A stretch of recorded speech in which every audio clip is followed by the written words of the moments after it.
Most people lived in villages, but often traveled a few miles to a town, like this one. Some villages selling their spare produce in the market and buying a few extras. Living conditions are quite a bit better than in 1066. Most houses have fireplaces and chimneys, and some have glass in windows. Later in the church, Roman Catholic services are held in Latin. Everyone is free to work and live where they want. Many people own their land now. Most people still lived in villages or small towns. One of the most important changes has affected the church, which is now Protestant, and services are in English. The rulers of England from 1714 to 1830 were all called George. George I is from 1714 to 1727.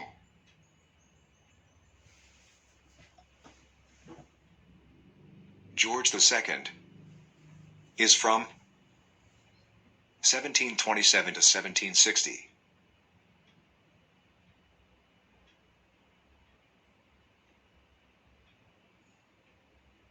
George III is from 1760 to 1820.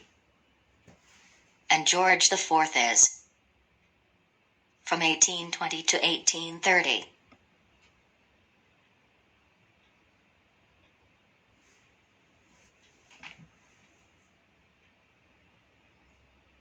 More than half the population of England now live in towns like this one and work in factories of mines. Houses have been hurriedly built for them. Some people, those who own the factories, are getting rich, but life is quite hard for most people. Wages are low for unskilled workers, so their children have to work, and there are dangers from the unfenced machines in the factories and polluted water they drink. But life must still be better than in the countryside, because people are flocking to town more and more every year. Only a tiny handful of people, better off men, have the right to vote. Virtually all the people have no say in how the country is run.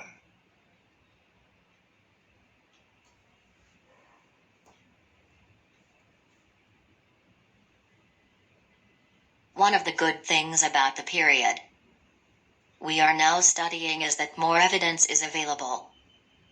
From about 1450, a new type of evidence, called an inventory, helps us find out more about people's homes when someone died, whether they were rich or poor.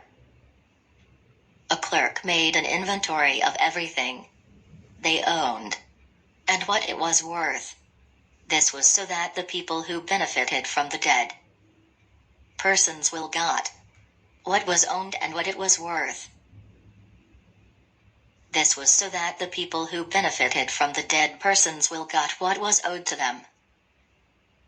The inventories which have survived are very useful to us. Reading an inventory is like looking round someone's house just as they left it hundreds of years ago.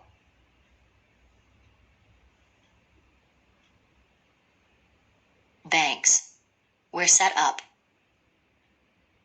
to lend money to businesses, to help them buy machinery and raw materials.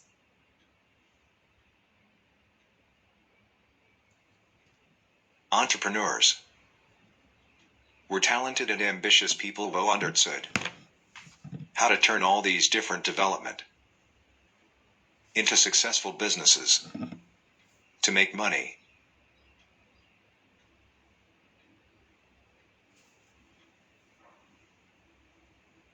Better roads, canals, and railways carried raw materials to the factories and took away the finished goods for sale. At first, water in fast-flowing streams was used to drive. Then James Watt developed steam engines that were more powerful still. So did you heard James Watt name? Like it is very familiar.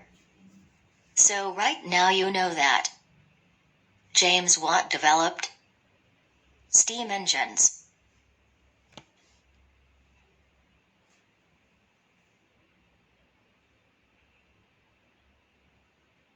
Coal was the fuel that powered machines, such as steam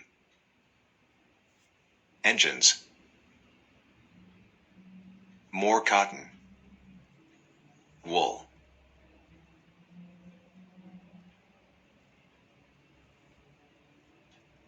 Countries, such as India, provided cotton to make into clothes, and then bought back the finished goods.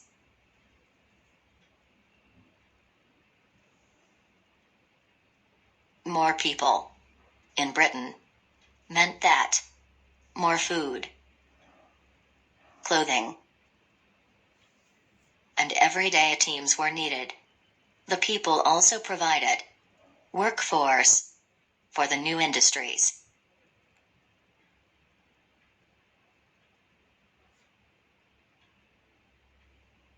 Inventors created and improved machines that made more goods more quickly or drove other machines faster.